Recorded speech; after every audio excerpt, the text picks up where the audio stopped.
you come up with that name? So we came up with the name. There's a band that was out of Raleigh, North Carolina in the early 90s called Cry of Love. Uh-huh. Uh, and we were all big fans of the band. And it was actually a misinterpreted song lyric. They have a song that's called Diamonds and Debris. And in that song, the singer says diamonds buried. But the way he says it he's kind of slurring the words, diamond buried. And I always thought he said Jive Mother Mary. It's like a Pearl Jam song. Yeah, and it's kind of come in handy, really. I mean, it's pretty unique. If you Google Jive Mother Mary, you know what you're gonna get. Yeah. So Yeah. I it's mean, it's it's so tough to different. say. Yeah, And if you see Jive Mother Mary on a bill, you'd be like, I know who they are. I know what they're gonna do. yeah, yeah. There's no questions. You know what you're gonna get. Exactly. So we're talking. Explain your genre of music. I know it's rock. It's kind of like southern rock, and what else is it a mixture of? Because You know, yeah, our music is kind of all over the place. It's kind of an amalgamation of all the stuff that we love. I usually tell people that it lies somewhere kind of between Tom Petty and the Black Crowes. yeah, It's that's a very good guitar analogy. driven. That's very guitar driven, but we like harmony vocals, and it's at the end of the day, it's about the song. We try to play to the song, and yeah, we just try to write energetic, fun music, and I love guitars and vocal harmonies, so there's a lot of both of those in there. And what two artists or groups to aspire to? Like Tom Petty is definitely one of my favorites. What a legend and what a songwriter. And losing him, my goodness, that was all phenomenal. And just I saw him New Year's Eve in Oakland at a show, and I got stabbed in the eye Oh my at a god. show. Yes, I did.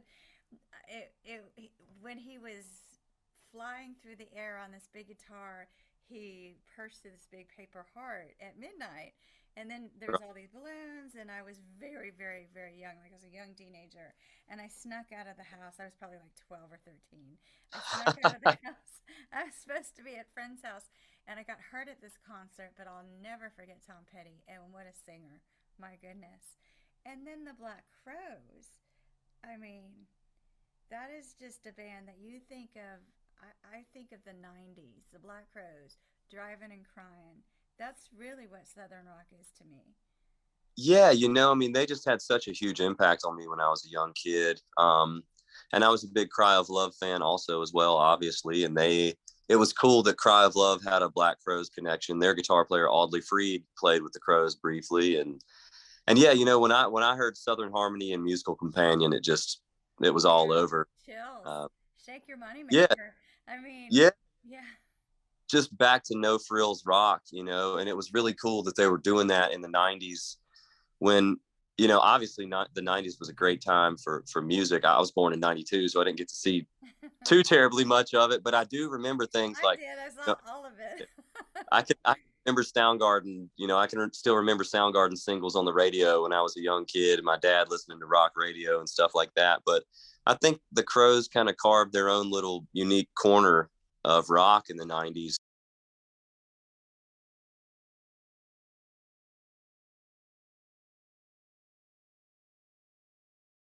And he was taking shots of oxygen. And I mean, how does somebody sing like that? And how do they belt it out? And not to mention not only um, this the band, but the backup singers. Where do they find those women? Oh my gosh! Yeah, they've been with them a good while, I do believe. I've seen the Crows several times, and they've never disappointed. I got to see them twice on this new tour that they've done, And now that the they're Shake Your friends Money and back Maker. together. Yeah, I've seen twice on this tour, and I saw the tour opener actually in Nashville, which was absolutely I was absolutely blown away. As a big Crows fan, I was a little bit nervous because the brothers are back together, and the bass player's back. But I'm a big Mp4 guy who was one of the original guitar players, and Yeah. of course, you want to see the original drummer too. But the minute they started playing, all that went away. It was right back to the Black Crows. Just chills. What a great show. Well, let's talk about your band. That's why we're here. So Yeah, for sure. what's going on with you? And you've got a new single out, and what's happening with your song that's out? And tell me about North Carolina. What's happening up there? Yeah, so we released a new record here in the last year. We've got a song out called "Hope It Ain't That Bad." There's a video for it. Yeah, it's all about it's you relate to it if you're from the Carolinas. I Yeah. wrote it when a couple hurricanes came through within like 2 weeks of each other, and everybody was losing their minds around town, and I'm looking around at things going on. I'm going, oh, I hope this ain't that bad. So that's kind of where that one came from. But yeah, in the last year we recorded a new record. The record's called 8 Tracks, Oh, that's and great. yeah, we recorded it. We recorded it in Nashville, Tennessee. Um, our friend Jay, who played drums in a band called the Steelwoods that we did some touring with, he engineered it, and yeah, super proud of the way it turned out. And yeah, we've been touring on that record as much as we can, with things being kind of still a little hairy Yeah. because of the COVID stuff. But we got out a good bit last year and did a lot of touring, a lot of traveling, and we were actually supposed to be in the middle of a European tour right now. Oh, I should good. be I should be somewhere in the country of Spain right now if everything had worked out. But Hmm. sometimes things have other plans, I guess. But I have to tell you, the last 2 years, I know that I'm just thinking, how does everybody make it in the music industry when venues are shutting down, and it's you think you're gonna, oh yeah, we got this gig, we're going to Spain, and then it's canceled. I mean, it's just a rough yeah, but in today's day and age, you kind of got to just accept that things could happen out of your control.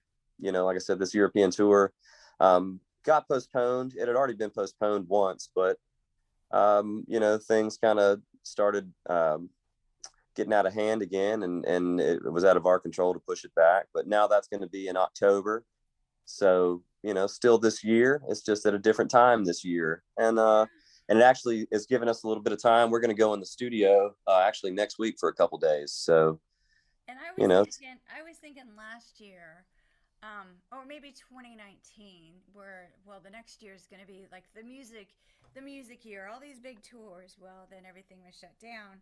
So maybe really 2023 is going to be the huge music year where everybody's got new music out, and everybody's on tour together, and just even bigger festivals. Like maybe Carolina Rebellion will come back. Who knows?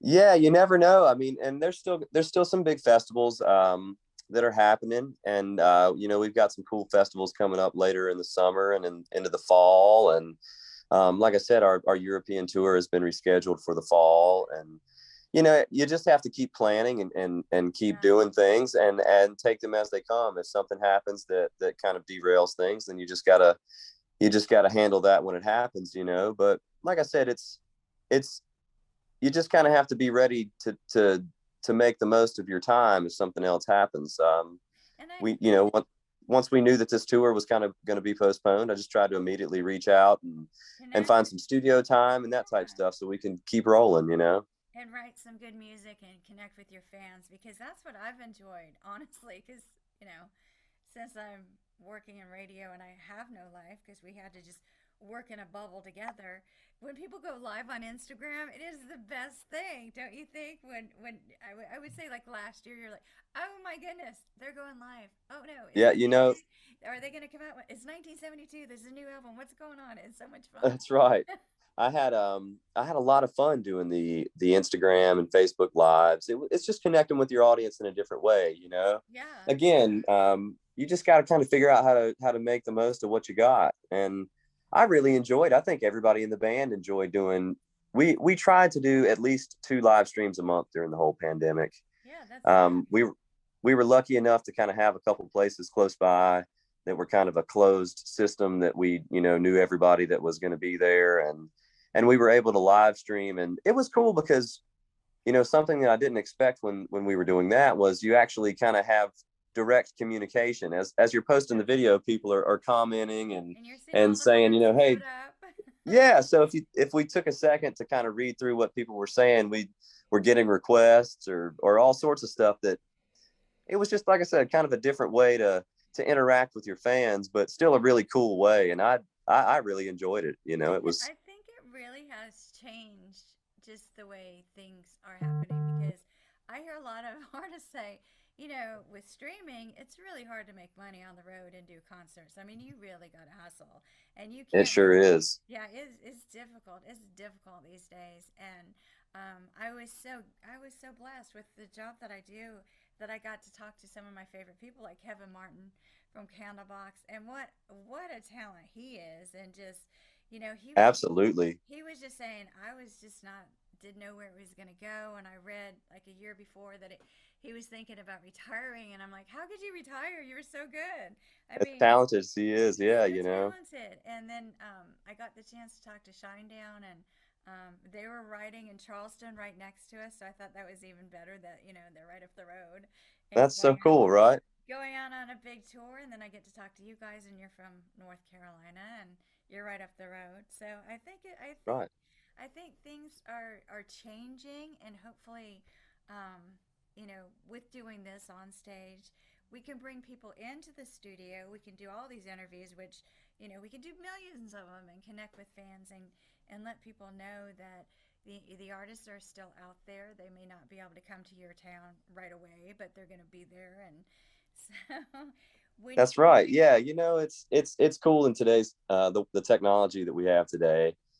From studio stuff to, like you guys are saying, radio stuff to live streams to all sorts of stuff. You can still feel connected and be connected, you know, from your home. But it's funny. It's a weird thing because as the minute we could get back on the road, we did, because we're such a live band. oh yeah, We love playing in front of an audience and for people and all that type stuff, you know. So the minute we could get together and bring the show to the people, we had to do it.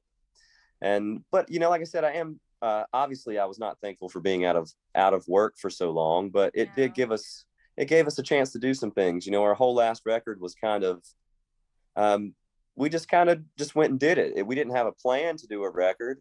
We had the music, but we at that, you know, weren't exactly planning to do a record. And then as things started kind of shutting down and slowing down around us, and we realized that, you know, hey, we're going to be on hold for a little bit as far as traveling. It really gave us a chance to record and just, you know, took pressure off of that. And yeah, it led to some good things, I think. So yeah. So are you in Tennessee right now? Are you in North Carolina? Where do you? I'm in North Carolina. Yeah. We're based out of basically between Greensboro and Raleigh, North Carolina. A really interesting slice of America, you know, and everybody that comes here loves North Carolina when they get here. You know, I've had friends from all over the place, from Australia to New York to California, that came to North Carolina, and everybody always wants to stay longer than, you know, than they can. And I think, you know, there's a lot of stuff going on here, and I think that kind of leads to some really interesting music. You know, you've Yeah. got the Piedmont blues, and you've got country music's really prevalent here, and bluegrass and rock and roll, and you know, there's all sorts of music scenes all over North Carolina, Oh and it's yeah. such a diverse state You've got that I think it leads to a really cool music scene. the big venues out there, PNC Music Pavilion, and then you have the small arenas, and I mean, it's just so much. We're so lucky that we're kind of like in between Atlanta and Charlotte, and Greenville has our one little Bon Secours Wellness Arena. We'll keep it, but Yeah, you know, I mean, there's some cool you know, I mean, historic venues. You know, historic's a hard word to say. You know, every town has a historic venue in their town. You know, something that so and so played there at this time, or so and so played there one time. But there are some really cool venues around. You know, we have bigger venues, but then there's places like the Cat's Cradle, which is 20 minutes down the road from me. That anytime somebody that's a touring act knows where we're from in North Carolina, they immediately ask if the Cat's Cradle is still there. You know, oh, um, fun. yeah, it's such a cool venue, and there's, you know, like I said, it's if you come through this area in North Carolina, it's kind of one of those places that you got to check off your list to play. You know, So, what was the biggest venue? Since I know you travel all over in the world, have you played? And what was your defining moment when you got out on a stage and you heard people singing your lyrics, and you're like, you know what? I think I can do this for a living. you know, that's a tough one. I mean, we've done some really cool venues. We've played with Foreigner Oh to wow! thousands and thousands of people, and it's pretty wild to look out and see people as far as you can see. That's pretty cool. Mm-hmm. And then we like I said, the really, I think the coolest defining show when I was like, okay, this this is the coolest thing ever. When we were in Spain in 2017, we played to an absolute packed house, and I mean, it wasn't an arena sized venue. It was probably just a 300 seat venue or so, but you could not fit anyone else in that room, and Those are the best shows where everybody there everybody. knew all the words, and you could have just we could have crowd surfed to the room and back if we wanted to, Yeah. and that's just to look out and see that, and to see, like you said, see people singing the songs, and it just you can't replace that feeling with anything else. You really can't. So how long have you been playing guitar, and what is your favorite guitar to play? Oh man, so I've been playing guitar. I started playing when I was 9. So I've been playing guitar for 20 years now. Wow. And my Every, dad had a do you band. play every day? Are you the noodling guy that sits in front of the TV and plays constantly? Yeah, they're kind of a security blanket. I always have one within That's 10 feet of me. There's usually one sitting in every room. My poor dog is probably, she's always looking at me like, I'm gonna knock this thing over, man. Get it out of the floor. But yeah, I immediately was taken to the guitar when I well, I shouldn't say immediately. My dad got me a guitar when I was 5 or 6, and he had played in bands for years. And I learned a couple chords. And then around when I was 9, he started a band that rehearsed at my house once a week. of And course, that's you where got I to be like started. dad. Yeah. Yeah, well, that's where I started playing. They were nice enough to, instead of kicking me out and letting them do their thing, they, let me hang out and watch the music and let me jam. And that's kind of really where I got started. And then, fast forward a couple years, um, I met Fluff, the drummer in Jive Mother Mary, and we're best buds. We've been best buds since we were 12 years old. And we played for a year and a half, just kind of just messing around. And about the time we were 14 or so, we kind of really got really serious with it, and we've been doing it for the last 15 years. So, but and also you asked my favorite guitar, Gibson Les I always Paul. I have got Gibson Les Les Paul. Paul. Yeah, I Yeah, have to have my Les Paul. That's my guitar. I would run back into the burning building for. So. you would. That's your favorite. Just the do you? Okay, I'm only asking this because I know somebody who names his guitar, and there's a Page guitar out there, so Ah, okay. he names his guitars after the women in his life, and so There you go. do you Uh, you name your know, I've never named them. Then really? they might leave me. You never know. Yeah, that might be bad luck, and with him, that might be the one he smashes after. That's right. No, yeah, I've never named a guitar, but I definitely have. I mean, I've got more guitars than I ever need. Um, it's I'm a musician and the songwriter and everything else, but I also love guitars. So I have Right. just more stuff than I ever really truly need. But I've got one Les Paul that I've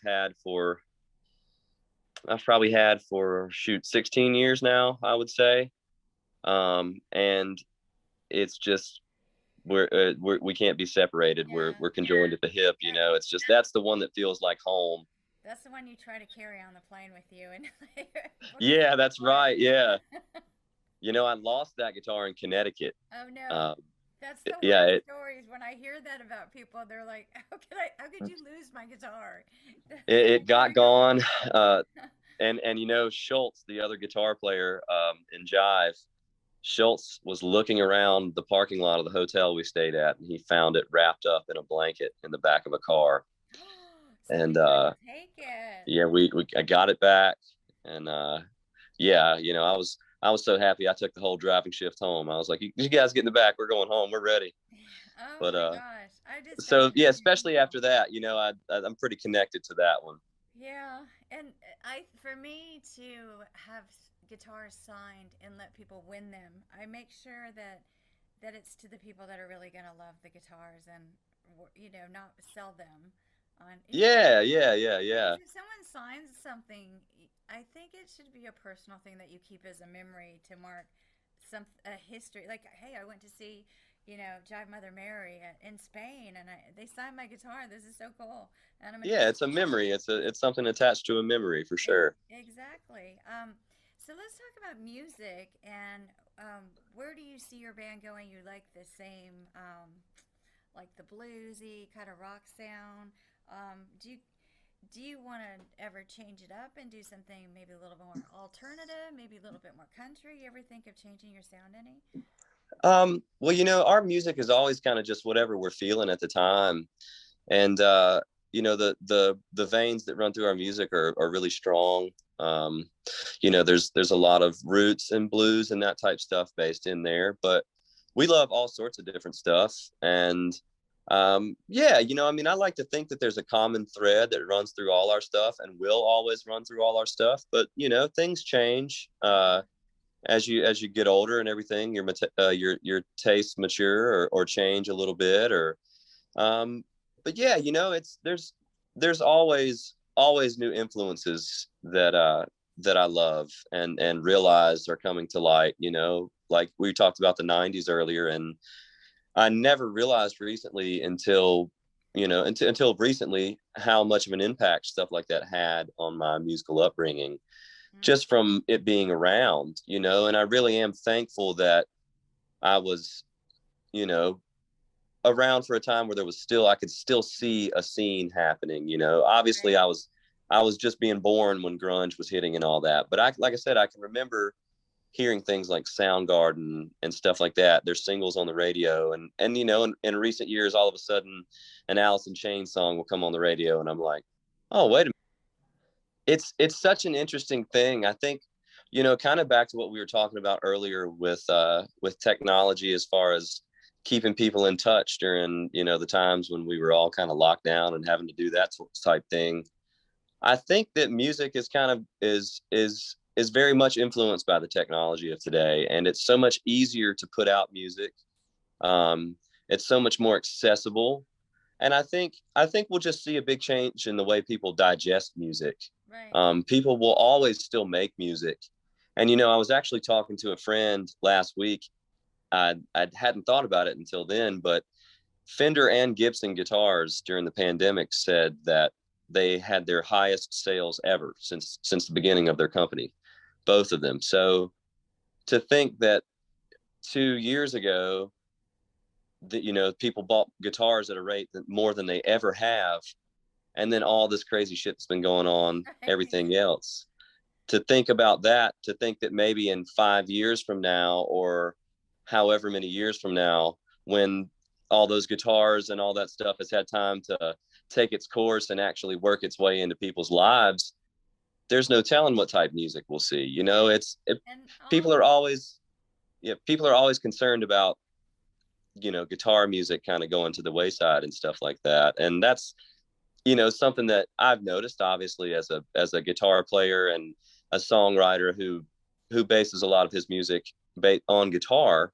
You do see guitar becoming less prevalent in culture and in music and everything else, but it's such a morale boost to hear a statistic like that and know yeah. that maybe that we're on the upswing here. And you think of people, and I just was talking about this on my radio show with Nita Strauss saying that she saw Crossroads and she saw Steve Vai and play the guitar like the devil, and that Yeah. inspired her to play guitar.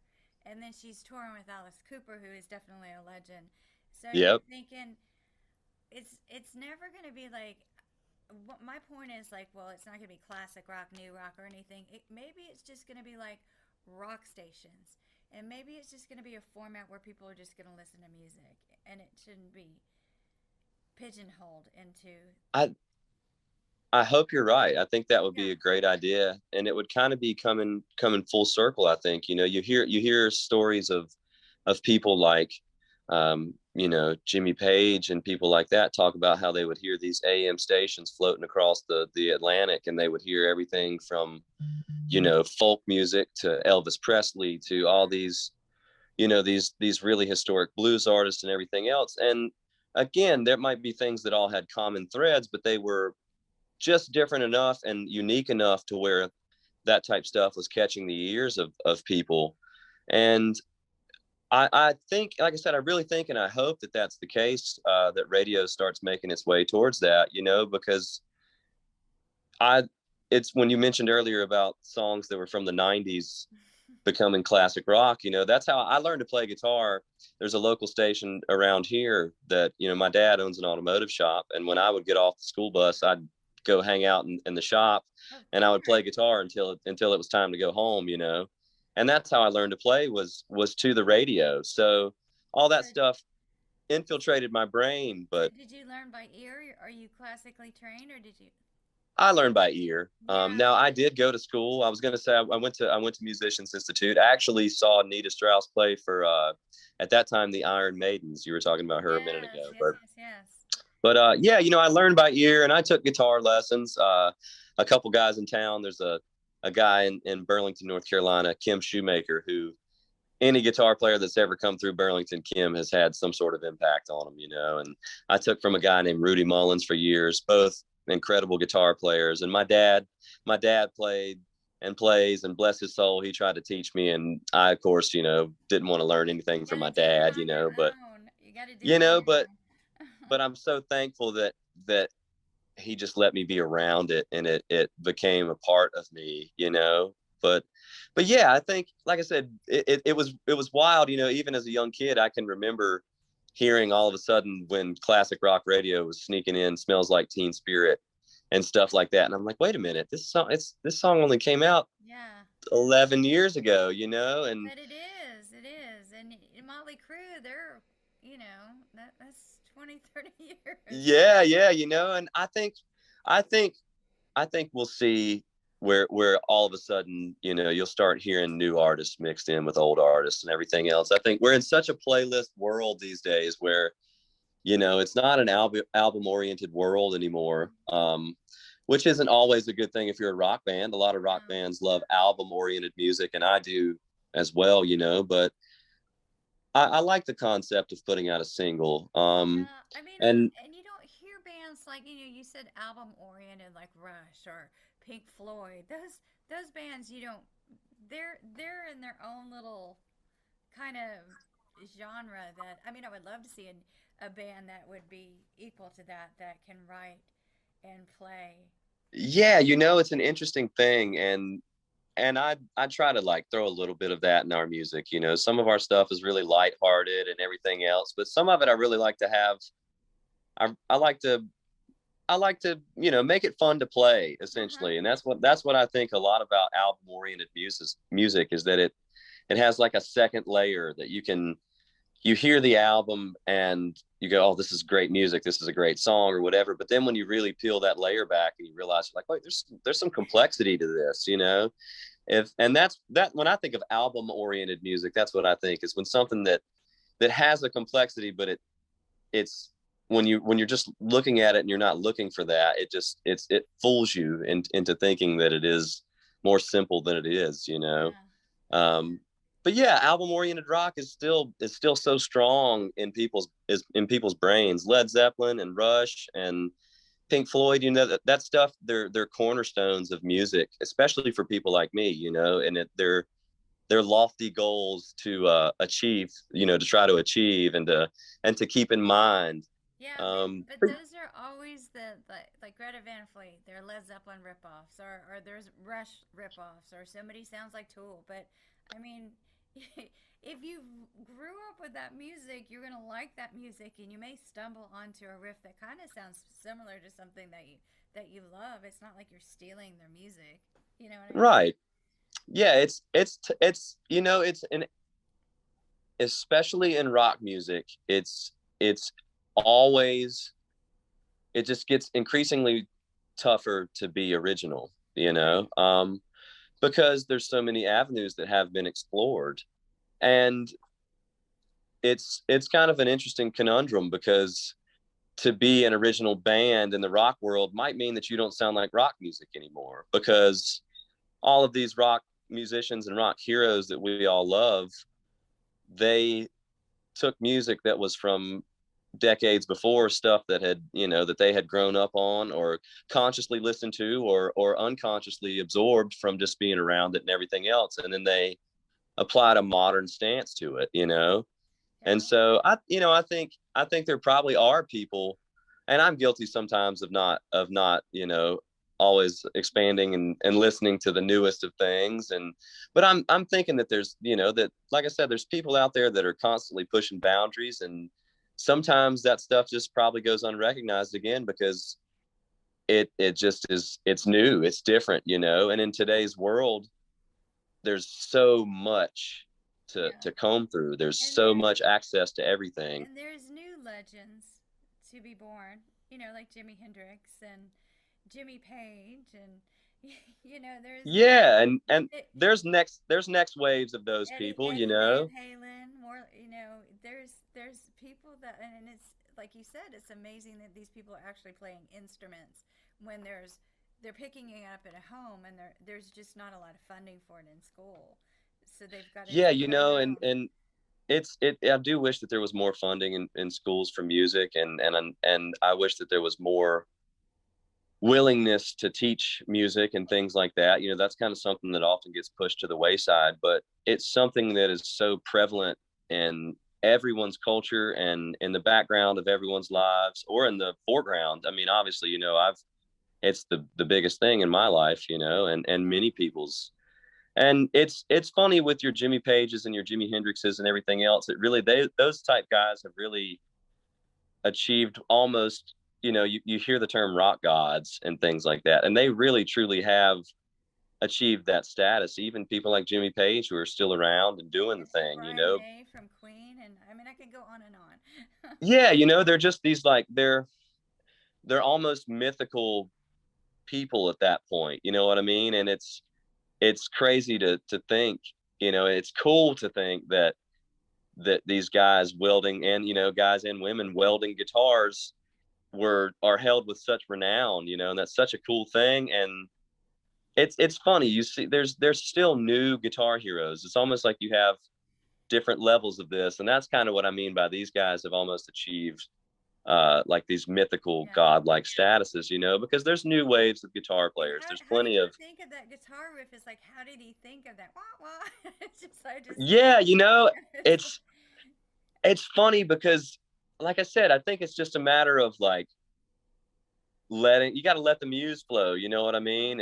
And things like things people talk about, this, like we were saying earlier, this sounds too much like this, or this sounds too much like that. I think a lot of times, I think your people that really broke ground and made waves, I don't think they were ever concerned about things like that. And yeah. if you start listening deeply, I'm sure there's, everybody out there has heard a song where all of a sudden they're like, hey, wait a minute, that kind of sounds familiar, or that sounds like this. Don't be a There's sellout. a Don't be commercial. But now it's kind of like, be commercial, be a sellout, so you can get on a streaming service. So it's well, yeah, but you just got to do your thing. It's all over the place. I discovered a song recently. There's a Zeppelin song, the song they opened with on that How the West Was Won DVD they put out 15 years ago or more now. It's called We're Gonna Groove. Well, it's a Ben E. King song, Stand By Me, right? That guy, Ben E. King. yeah. So I end up doing some digging and I hear his version of this song. Well, the guitar riff goes, ba da ba da don't, ba da ba da da. And I'm like, wait a minute. Ba da ba da da. Uh-huh. I'm like, oh, okay, I So they're see. kind You of know what I mean? 70s.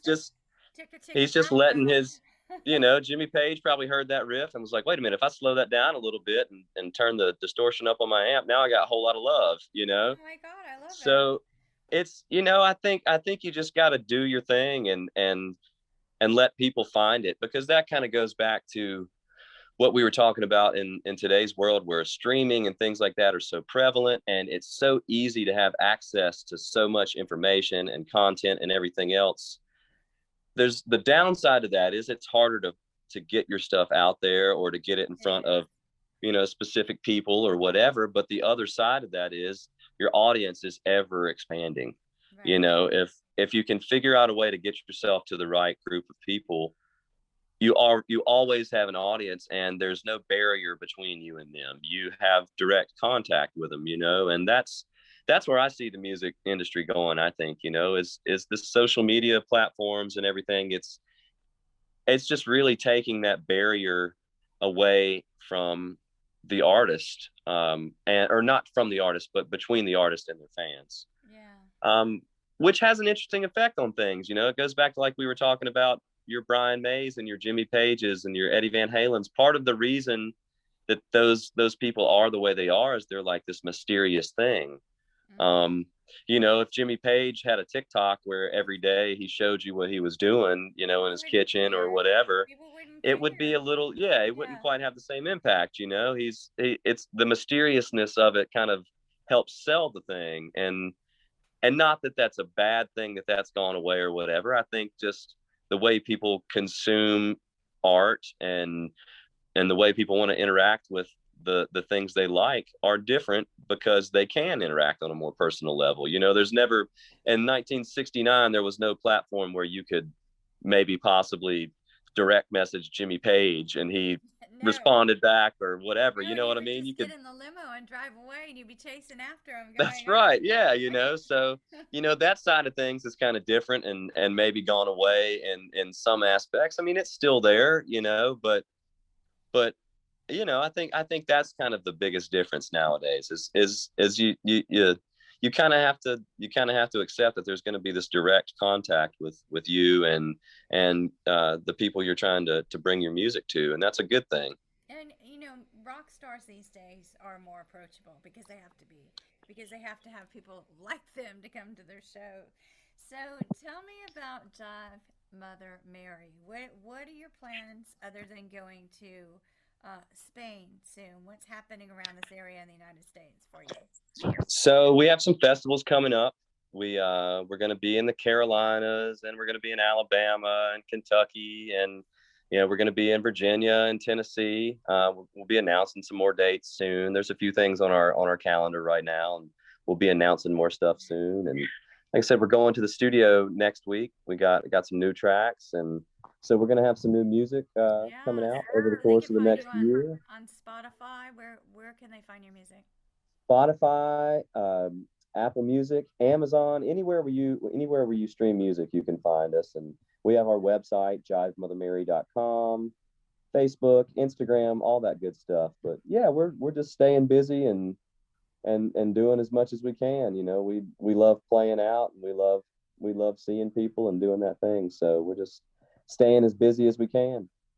Well, I've had fun talking to you, talking about guitar gods for an hour with with Mason Keck. What a name, Mason! I love the name Mason.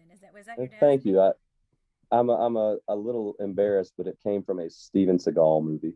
Did it really? Mason Keck. It does sound like a movie star, Well, honestly. the Keck is my family name, but I cannot for the life of me remember what the name is. But I was either going to be Dylan because of 90210, which is, of course, I think everybody, one out of two people my age is named Dylan, I think, because of Yeah. that TV show. But I think last minute my mom saw a Steven Seagal movie, and She made I the think his right name was decision. Mason Storm was his name, I believe. So maybe one day I'll legally change my name to that. But, Right. Well, it's a rock god name, so she well, knew that thank you. she knew that she was gonna have a rock god. So he's gonna be Mason Keck with Jive Mother Mary. Thank you so much for joining us. And when you come to Greenville, you'll record something for our listeners in the studio. Please come and check it out. Absolutely, Please yeah. bring the whole band. We'd love to have you. Yeah, we'll see you guys down there soon. We'll see you in the next few months. Thank you, Mason Keck from Jive Mother Mary. You've been listening to On Stage with Paige. Thank you. Come back Thank to you for having Greenville. me. Bye bye. We'll see you soon.